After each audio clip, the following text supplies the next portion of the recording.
Assalaamu alaikum. Dhaggeeffattoota chaanaalii kiyyaa ahlee wasahleen baga nagahaan dhuftanii har'aan kanaa maqoolee ataakiltii adda addaa mana madaamaa keessatti argaman maqoota isaanii isiniif qabadhee dhihaadheera. Laayik, sheer, sabskiraayib gochuun hin dagatinaa na hordofa. Akkuma agartan kan kun maal jedhama? Shamandar. Shamandar jedhama. Shamandar. Kuduraan kun shamandar jedhama jechuudha. Qarnaabit. Kun maal jedhama? Qarnaabit. Qarnaabit jedhama jechuudha. Akkuma agartan kana mana madaamaa keessatti yeroo hunda shoorbaa wahiitti dalaganii kun kana zeetiin dabbasanii itti fayyadamanii kun qarnaabit jedhama jechuudha. Tomaatim. Tomaatim yaa'u tomaatimuma jedhama. Afaan Arabaatiin tomaatim haa jedhamu.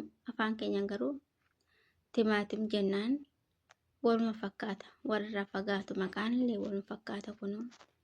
Tomaatim tomaatimuma jechuudha. Kun kan agartan kun maal jedhama? Keyaar. Keyaar jedhama. Kun keyaar jedhama. Yeroo hunda Araboonni akka salaaxaa godhanii itti fayyadamanii yeroo hunda kun dhabamu mana madaamaatiin keyaar jedhama. Akkuma agartan kana qaariyaa diimaan fulful jedhama. Fulful jedhama jechuudha.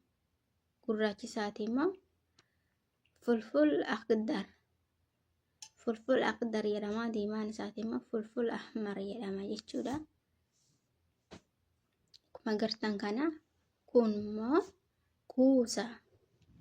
Kuusa jedhama. Kun yeroo baay'ee idaam kan jedhamu itti fayyadamanii magluubaa jedhamu nyaata magluubaa jedhamu irratti si fayyadamanii kun kuusa jedhama jechuudha.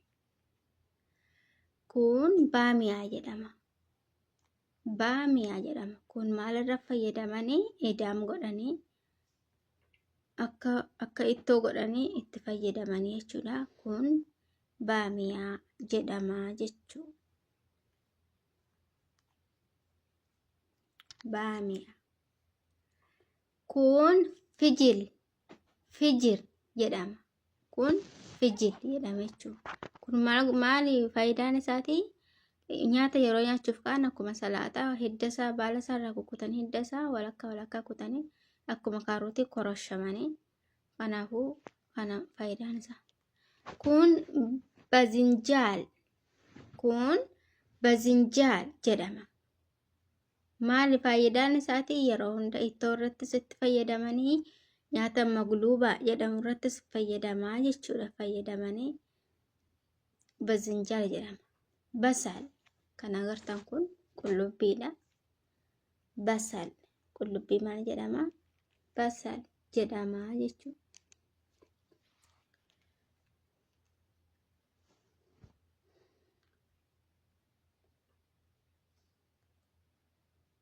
Tayyib. Sum. Thum. Thum jedhama. Qullubbii adii thum jedhama afaan Arabaati. Thum qullubbii adii jedhama.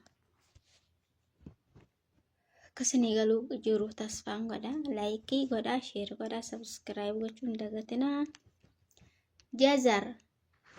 Jazar. Jazar jechuun akkuma agartan kana kaarotii jennu sun jazar jedhama afaan Arabaati.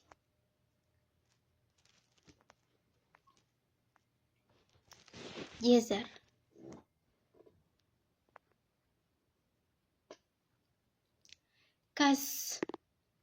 Kaas.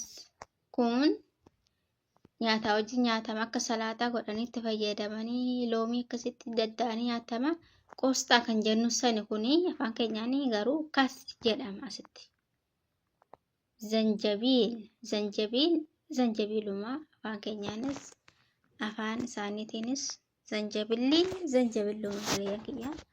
Homaa maqaa biroo hin qabu jechuudha. Zanjabiluma. Tayyib. Kurkum. Kan agartan kun kurkum kurkum irdi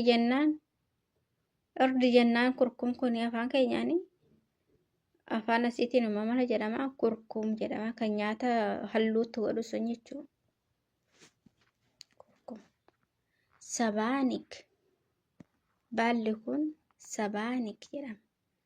Baala kana yeroo nyaata ruuzii dhiyeessatanii nyaachuuf ka'an dhiyeeffataniituma akkuma kanaan walumaa shamaxxatanii akkuma caatiitti nyaatanii mala jedhama. Sabaanik jedhama baalli kun.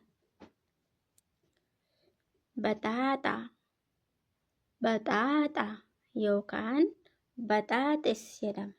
Dinnichi waxii kun baxaaxaa yookaan baxaaxis jedhama jechuudha.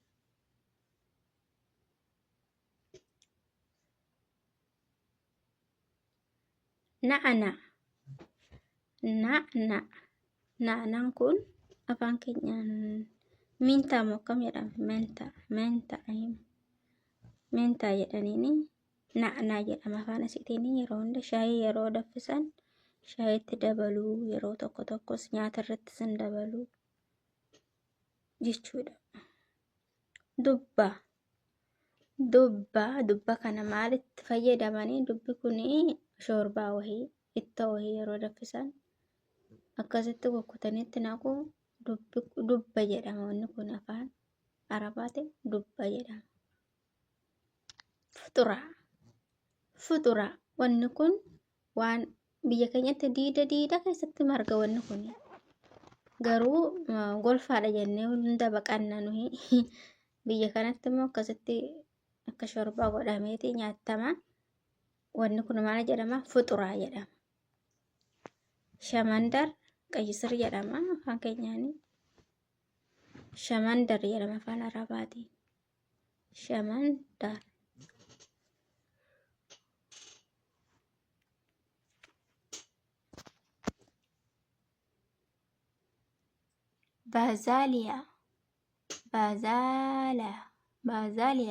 Baazaaliyaan kun atariina fakkaata. Atara afaan asiitiin afaan arabaatiin baazaaliyaa jedhama. Wanni kun warra afaan ataakiltiin biyya kanaaf gaarra warra haadha dhuftaniif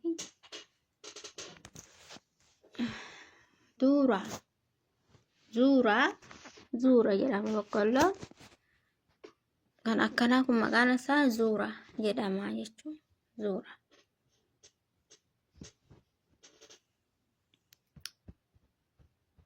Zuura. Salaaxaa. Baalli kun salaaxama jedhamee waamama afaan keenyaanii. Afaan asiitiinis salaaxama jedhama jechuudha. Baleeyyan kana fakkaata wanni isinii qabee dhufee viidiyoo kan biraa amma walitti deebinutti nagaa tura. Laayik godhaa, sheer, sabskiraayib gochuun hin dagatinaa.